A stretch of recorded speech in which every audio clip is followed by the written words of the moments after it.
JANE EYRE by Charlotte Brontë. Chapter 13.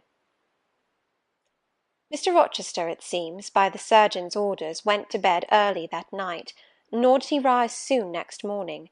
When he did come down, it was to attend to business. His agent and some of his tenants were arrived, and waiting to speak with him. Adèle and I had now to vacate the library. It would be in daily requisition as a reception-room for callers. A fire was lit in an apartment upstairs, and there I carried our books, and arranged it for the future schoolroom.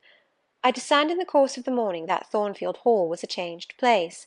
No longer silent as a church, it echoed every hour or two to a knock at the door or a clang of the bell.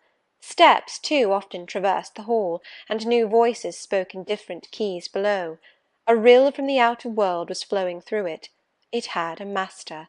For my part, I liked it better. Adèle was not easy to teach that day. She could not apply. She kept running to the door and looking over the banisters to see if she could get a glimpse of Mr. Rochester. Then she coined pretexts to go downstairs, in order, as I shrewdly suspected, to visit the library, where I knew she was not wanted.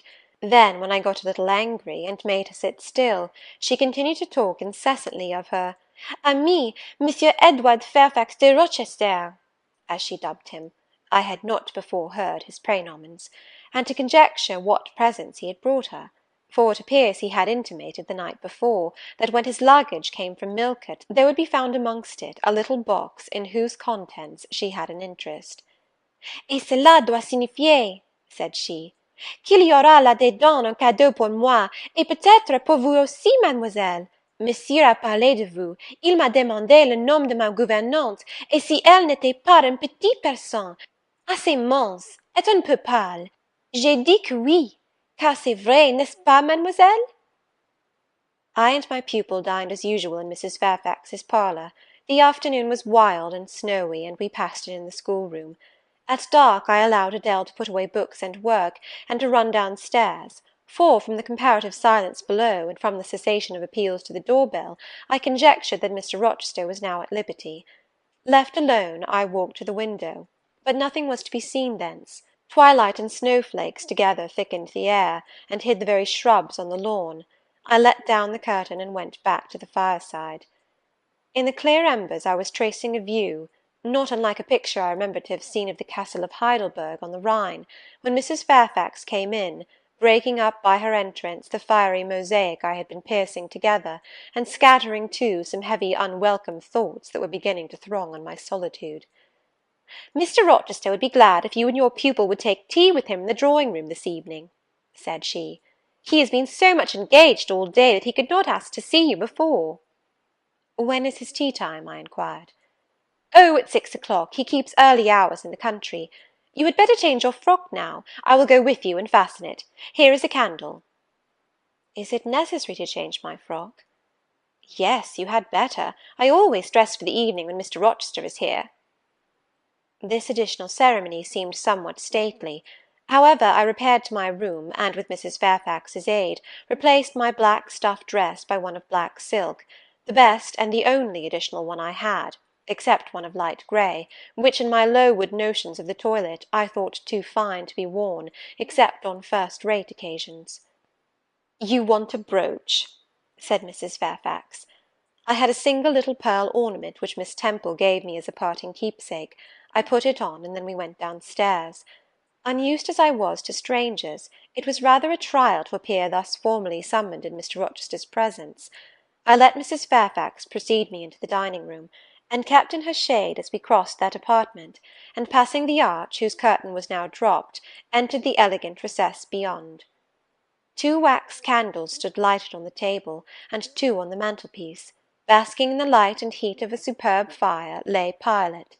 Adèle knelt near him. Half reclined on a couch appeared Mr. Rochester, his foot supported by the cushion. He was looking at Adèle and the dog. The fire shone full on his face. I knew my traveller, with his broad and jetty eyebrows, his square forehead, made squarer by the horizontal sweep of his black hair. I recognized his decisive nose, more remarkable for character than beauty, his full nostrils, denoting, I thought, choler, his grim mouth, chin, and jaw. Yes, all 3 were very grim, and no mistake. His shape, now divested of cloak, I perceived harmonized in squareness with his physiognomy. I suppose it was a good figure in the athletic sense of the term, broad-chested and thin-flanked, though neither tall nor graceful. Mr. Rochester must have been aware of the entrance of Mrs. Fairfax and myself, but it appeared he was not in the mood to notice us, for he never lifted his head as we approached. "Here is Miss Eyre, sir," said Mrs. Fairfax, in her quiet way. He bowed, still not taking his eyes from the group of the dog and child. "Let Miss Eyre be seated," said he, and there was something in the forced, stiff bow, in the impatient yet formal tone, which seemed further to express, "What the deuce is it to me whether Miss Eyre is there or not? At this moment I am not disposed to accost her."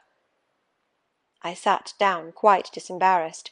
A reception of finished politeness would probably have confused me. I could not have returned or repaid it by answering grace and elegance on my part. But harsh caprice laid me under no obligation. On the contrary, a decent quiescence under the freak of manner gave me the advantage. Besides, the eccentricity of the proceeding was piquant. I felt interested to see how he would go on. He went on as a statue would. That is, he neither spoke nor moved. Mrs. Fairfax seemed to think it necessary that some one should be amiable, and she began to talk. Kindly, as usual, and, as usual, rather trite, she condoled with him on the pressure of business he had had all day, on the annoyance it must have been to him with that painful sprain. Then she commended his patience and perseverance in going through with it. "Madam, I should like some tea," was the sole rejoinder she got. She hastened to ring the bell, and when the tray came she proceeded to arrange the cups, spoons, etc., with assiduous celerity. I and Adèle went to the table, but the master did not leave his couch. "Will you hand Mr. Rochester's cup?" said Mrs. Fairfax to me. "Adèle might perhaps spill it." I did as requested. As he took the cup from my hand, Adèle, thinking the moment propitious for making a request in my favour, cried out, "N'est-ce pas, monsieur, qu'il y a un cadeau pour Mademoiselle Eyre dans votre petit coffre?" "Who talks of cadeau?" said he gruffly. "Did you expect a present, Miss Eyre? Are you fond of presents?" And he searched my face with eyes that I saw were dark, irate, and piercing. "I hardly know, sir. I have little experience of them. They are generally thought pleasant things." "Generally thought? But what do you think?" "I should be obliged to take time, sir, before I could give you an answer worthy of your acceptance. A present has many faces to it, has it not? And one should consider all before pronouncing an opinion as to its nature." "Miss Eyre, you are not so unsophisticated as Adèle. She demands a cadeau clamorously the moment she sees me. You beat about the bush." "Because I have less confidence in my deserts than Adèle has. She can prefer the claim of old acquaintance, and the right too of custom, for she says you have always been in the habit of giving her playthings. But if I had to make out a case, I should be puzzled, since I am a stranger, and have done nothing to entitle me to an acknowledgment." "Oh, don't fall back on over-modesty. I have examined Adèle, and find you have taken great pains with her. She is not bright, she has no talents, yet in a short time she has made much improvement." "Sir, you have now given me my cadeau. I am obliged to you. It is the meed teachers most covet, praise of their pupils' progress." "Humph," said Mr. Rochester, and he took his tea in silence. "Come to the fire," said the master, when the tray was taken away, and Mrs. Fairfax had settled into a corner with her knitting, while Adèle was leading me by the hand round the room, showing me the beautiful books and ornaments on the consoles and chiffonières. We obeyed as in duty bound. Adèle wanted to take a seat on my knee, but she was ordered to amuse herself with Pilot. "You have been resident in my house 3 months?" "Yes, sir." "And you came from—" "From Lowood School, in Blankshire." "Ah, a charitable concern. How long were you there?"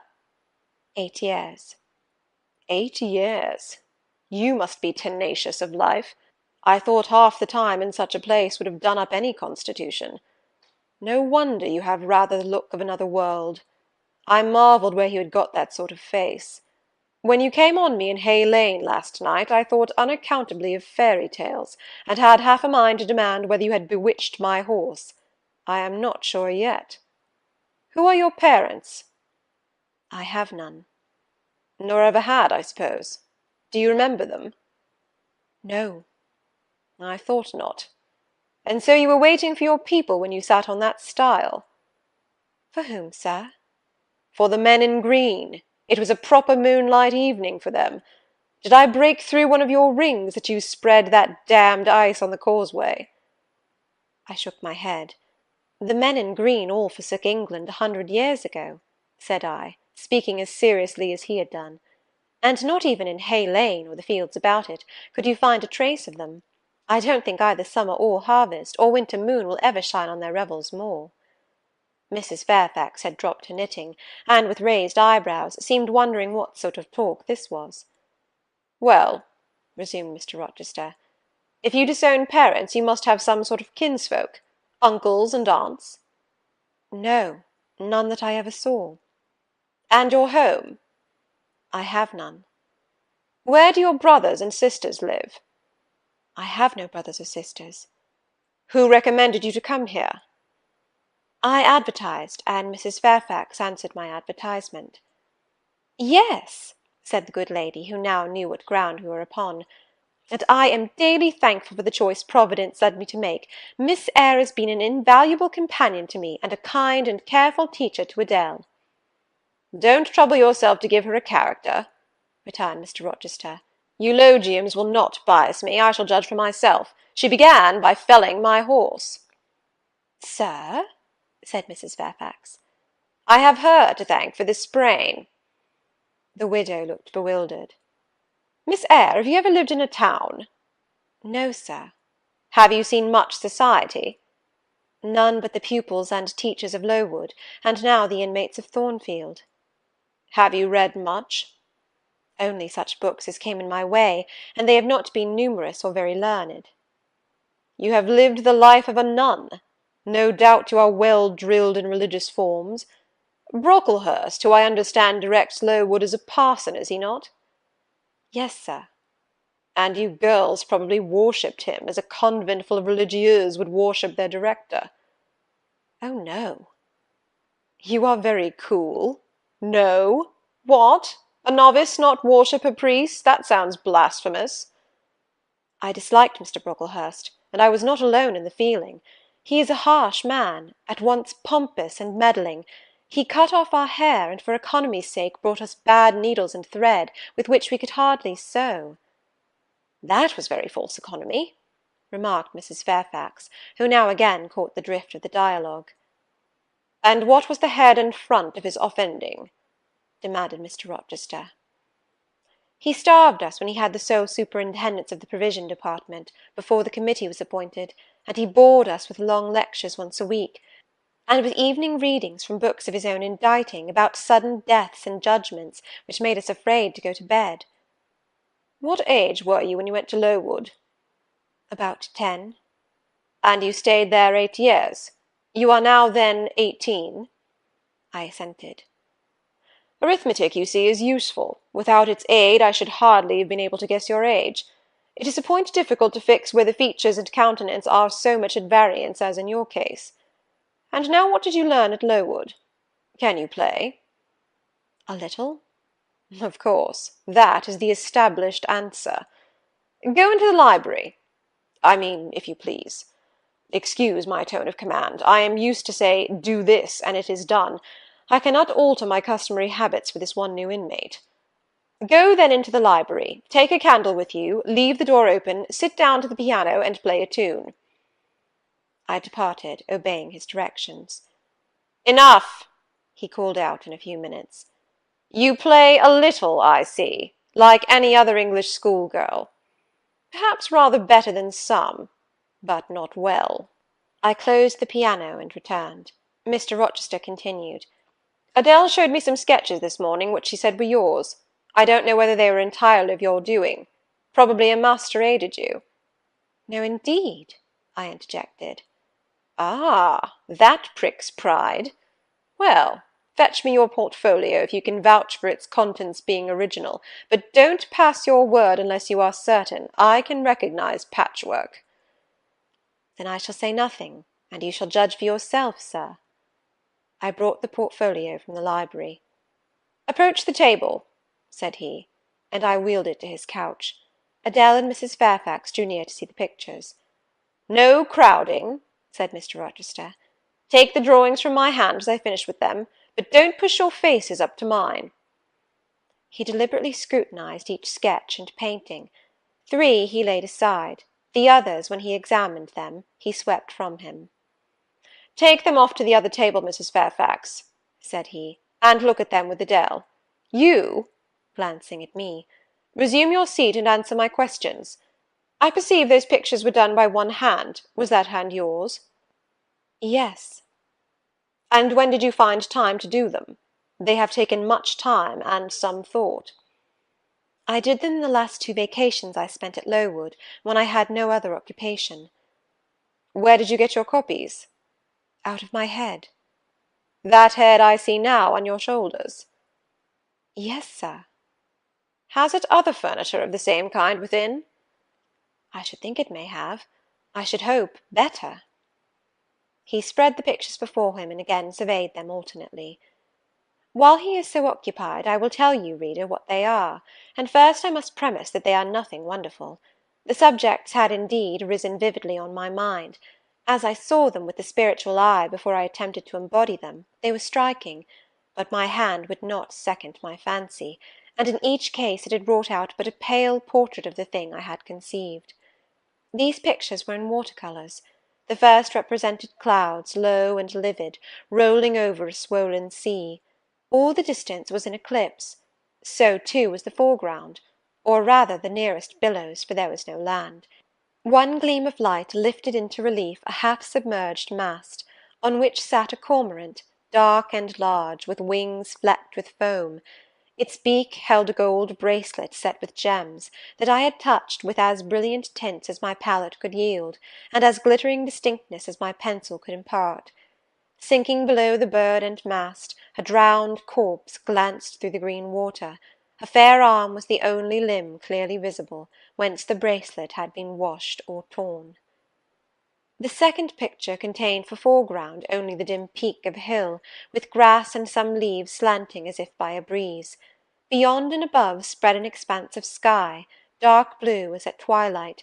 Rising into the sky was a woman's shape to the bust, portrayed in tints as dusk and soft as I could combine. The dim forehead was crowned with a star. The lineaments below were seen as through the suffusion of vapour. The eyes shone dark and wild, the hair streamed shadowy, like a beamless cloud torn by storm or electric travail. On the neck lay a pale reflection like moonlight. The same faint lustre touched the train of thin clouds from which rose and bowed this vision of the evening star. The third showed the pinnacle of an iceberg piercing a polar wintry sky. A muster of northern lights reared their dim lances, close serried along the horizon. Throwing these into distance, rose, in the foreground, a head, a colossal head, inclined towards the iceberg and resting against it. 2 thin hands, joined under the forehead and supporting it, drew up before the lower features a sable veil, a brow quite bloodless, white as bone, and an eye hollow and fixed, a blank of meaning, but for the glassiness of despair, alone were visible. Above the temples, amidst wreathed turban folds of black drapery, vague in its character and consistency as cloud, gleamed a ring of white flame, gemmed with sparkles of a more lurid tinge. This pale crescent was the likeness of a kingly crown. What it diademed was the shape which shape had none. "Were you happy when you painted these pictures?" asked Mr. Rochester presently. "I was absorbed, sir. Yes, and I was happy. To paint them, in short, was to enjoy one of the keenest pleasures I have ever known." "That is not saying much. Your pleasures, by your own account, have been few. But I dare say you did exist in a kind of artist's dreamland while you blent and arranged these strange tints. Did you sit at them long each day?" "I had nothing else to do, because it was the vacation, and I sat at them from morning till noon, and from noon till night. The length of the midsummer days favoured my inclination to apply." "And you felt self-satisfied with the result of your ardent labours?" "Far from it. I was tormented by the contrast between my idea and my handiwork. In each case I had imagined something which I was quite powerless to realize." "Not quite. You have secured the shadow of your thought, but no more, probably. You had not enough of the artist's skill and science to give it full being. Yet the drawings are, for a schoolgirl, peculiar. As to the thoughts, they are elfish. These eyes in the evening star you must have seen in a dream. How could you make them look so clear, and yet not at all brilliant? For the planet above quells their rays. And what meaning is that in their solemn depth? And who taught you to paint wind? There is a high gale in that sky, and on this hill-top. Where did you see Latmos? For that is Latmos. There, put the drawings away." I had scarce tied the strings of the portfolio, when, looking at his watch, he said abruptly, "It is 9 o'clock. What are you about, Miss Eyre, to let Adèle sit up so long? Take her to bed." Adèle went to kiss him before quitting the room. He endured the caress, but scarcely seemed to relish it more than Pilot would have done, nor so much. "I wish you all good night now," said he, making a movement of the hand towards the door, in token that he was tired of our company and wished to dismiss us. Mrs. Fairfax folded up her knitting. I took my portfolio. We curtsied to him, received a frigid bow in return, and so withdrew. "You said Mr. Rochester was not strikingly peculiar, Mrs. Fairfax," I observed when I rejoined her in her room, after putting Adèle to bed. "Well, is he?" "I think so. He is very changeful and abrupt." "True. No doubt he may appear so to a stranger, but I am so accustomed to his manner I never think of it, and then if he has peculiarities of temper, allowance should be made." "Why?" "Partly because it is his nature, and we can none of us help our nature, and partly because he has painful thoughts, no doubt, to harass him and make his spirits unequal." "What about?" "Family troubles, for one thing." "But he has no family." "Not now, but he has had, or at least relatives. He lost his elder brother a few years since." "His elder brother?" "Yes. The present Mr. Rochester has not been very long in possession of the property, only about 9 years." "9 years is a tolerable time. Was he so very fond of his brother as to be still inconsolable for his loss?" "Why, no, perhaps not. I believe there was some misunderstanding between them. Mr. Rowland Rochester was not quite just to Mr. Edward, and perhaps he prejudiced his father against him. The old gentleman was fond of money, and anxious to keep the family estate together. He did not like to diminish the property by division, and yet he was anxious that Mr. Edward should have wealth too, to keep up the consequence of the name. And soon after he was of age, some steps were taken that were not quite fair, and made a great deal of mischief. Old Mr. Rochester and Mr. Rowland combined to bring Mr. Edward into what he considered a painful position, for the sake of making his fortune. What the precise nature of that position was, I never clearly knew, but his spirit could not brook what he had to suffer in it. He is not very forgiving. He broke with his family, and now for many years he has led an unsettled kind of life. I don't think he has ever been resident at Thornfield for a fortnight together, since the death of his brother without a will left him master of the estate, and indeed no wonder he shuns the old place." "Why should he shun it?" "Perhaps he thinks it gloomy." The answer was evasive. I should have liked something clearer, but Mrs. Fairfax either could not or would not give me more explicit information of the origin and nature of Mr. Rochester's trials. She averred they were a mystery to herself, and that what she knew was chiefly from conjecture. It was evident, indeed, that she wished me to drop the subject, which I did accordingly. Chapter 13.